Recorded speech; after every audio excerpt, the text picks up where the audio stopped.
السلام علیکم ورحمۃ اللہ وبرکاتہ نحمدہ ونصلی علی رسولہ الکریم اما بعد فاعوذ باللہ من الشیطان الرجیم بسم اللہ الرحمن الرحیم رب اشرح لی صدری ویسر لی امری واحلل عقدۃ من لسانی یفقہوا قولی واجعل لی وزیرا من اہلی۔ ہم اس دنیا میں کیوں آئے ہیں؟ ہمارا کیا مقصد ہے اس دنیا میں آنے کا؟ کیا ہم لوگ جانوروں کی طرح بس کھائیں گے پئیں گے عیش کریں گے، جتنی زندگی اللہ نے دی ہے وہ جئیں گے اور مر جائیں گے؟ کیا یہی مقصد ہے؟ اللہ تعالیٰ قرآن شریف میں فرماتے ہیں، اس کا جو مفہوم آتا ہے وہ یہ ہے کہ ہم نے ہر بندے کو جو پیدا کیا ہے تو اس کا مقصد ہے کہ ہم اسے آزمائیں کہ ان میں سے اچھے عمل کون کرتا ہے۔ تو اچھے عمل کیا ہے؟ اس کو سمجھنے کے لیے جو ہے ہم لوگوں کو اس دنیا میں جو آنے کا مقصد ہے اس کو سمجھنے کے لیے ہم کو ہمارے بالکل ہسٹری میں جانا پڑے گا۔ سب سے پہلے شروعات میں آدم علیہ السلام کے پاس، تو وہاں پر جب ہم کو جاتے ہیں اور پتہ چلتا ہے قرآن شریف میں ہی اس کا مفہوم آتا ہے، کوئی بھی چیز ہم باہر سے نہیں بتائیں گے، جو بھی ہے وہ قرآن شریف میں جو لکھا ہے، حدیث میں جو بتایا گیا ہے اس کو ہی میں بتا رہی ہوں۔ ہم لوگ جب دورہ قرآن شروع کریں گے تو اس میں آپ لوگوں کو قرآن کی پورا جو ڈیٹیل ہے وہ معلوم پڑے گی، تو اس میں آپ لوگوں کو یہ آیتیں بھی آئیں گی، تب آپ لوگ اس کو اچھی طرح سے سمجھ پاؤ گے۔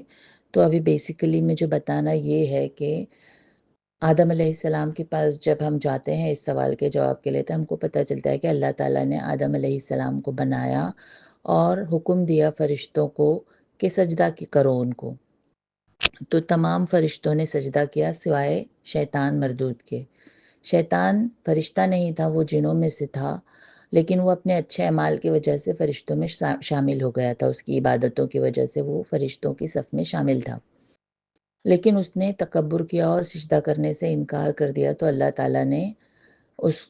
تعالیٰ اس سے ناراض ہوا اور اس نے جو ان کے آپس میں جو کنورزیشن ہوئی وہ اسی طرح سے قرآن شریف میں ہم لوگوں کو پتہ چلتا ہے کہ اس نے اللہ تعالیٰ سے کہا کہ میں زیادہ بڑا ہوں، میں آگ سے بنایا گیا ہوں، یہ جو ہے حقیر مٹی سے بنایا گیا ہے، تو میں اس کو سجدہ کیوں کروں؟ تو اس نے انکار کر دیا۔ اس کے انکار کرنے کی وجہ سے اللہ تعالیٰ نے اس کو مردود قرار دیا اور اس نے اللہ تعالیٰ سے مہلت مانگی، اور اس مہلت میں اس نے مانگا کہ جب تک کہ قیامت کا دن نہیں آتا، حساب کا دن نہیں آتا، مجھے مہلت دے کہ اس انسان کی وجہ سے تو نے جو مجھے مردود قرار دیا ہے اور مجھے سزا ملنے والی ہے، تو میں بھی جو ہے ان انسانوں کو ثابت کر دوں گا کہ یہ جو انسان ہے وہ اس لائق نہیں ہے کہ تو ان کو عبادت کا موقع دے رہا ہے، جو تو ہم سے ان کو امپورٹنس دے رہا ہے وہ اس لائق نہیں ہے۔ تو اللہ تعالیٰ نے کہا کہ میں زیادہ جانتا ہوں تم نہیں جانتے، لیکن اللہ تعالیٰ نے اس کو مہلت دے دی اس وقت تک کے لیے، اور ساتھ ہی میں جو آدم علیہ السلام ہے ان کو جنت میں رہنے کے لیے بھیج دیا۔ اب یہ جو ہے اللہ تعالیٰ قرآن شریف میں فرماتے ہیں کہ شیطان تمہارا سب سے بڑا دشمن ہے، اس کو پہچانو، اس کو شیطان کو اپنا دشمن سمجھو۔ لیکن ہم لوگ اتنی غفلت میں رہتے ہیں کہ ہم بالکل شیطان کو سمجھنا ہی نہیں چاہتے کہ وہ کس طرح سے ہم کو بہکانے کی کوشش کر رہا ہے یا وہ کیا کر رہا ہے ہمارے ساتھ۔ تو اس کو سمجھنے کے لیے بھی ہم کو آدم علیہ السلام کی طرف جانا پڑے گا پھر سے۔ آدم علیہ السلام کو اس نے کس طرح سے بہکایا تھا؟ اس کو صرف ایک چیز کو اللہ تعالیٰ نے آدم علیہ السلام کو جنت میں جانے کے بعد منع کیے تھے کہ اس درخت کے قریب نہیں جانا۔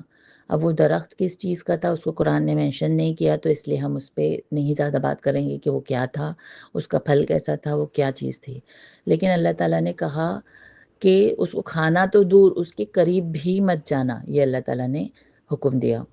لیکن شیطان نے وسوسے ڈالتا گیا یہاں تک کہ آدم علیہ السلام نے وہ پھل کو چکھ لیا، اور جیسے ہی چکھا تو وہ لوگ جو ہے وہ ان کے اوپر اپنی جسمانی عریانیت جو ہے جس سے وہ پہلے غافل تھے وہ ظاہر ہو گئی، تو وہ پتے سے اپنے آپ کو چھپانے لگی۔ پھر اللہ تعالیٰ سے کنورزیشن ہوئی تو اللہ تعالیٰ نے پھر ان کو کہا کہ اتر جاؤ، مطلب سب کے سب اتر جاؤ، مطلب جو شیطان ہے وہ بھی اتر جاؤ، اور آدم علیہ السلام کو بھی حکم دیا اتر جاؤ، یعنی جنت سے نکال دیا گیا۔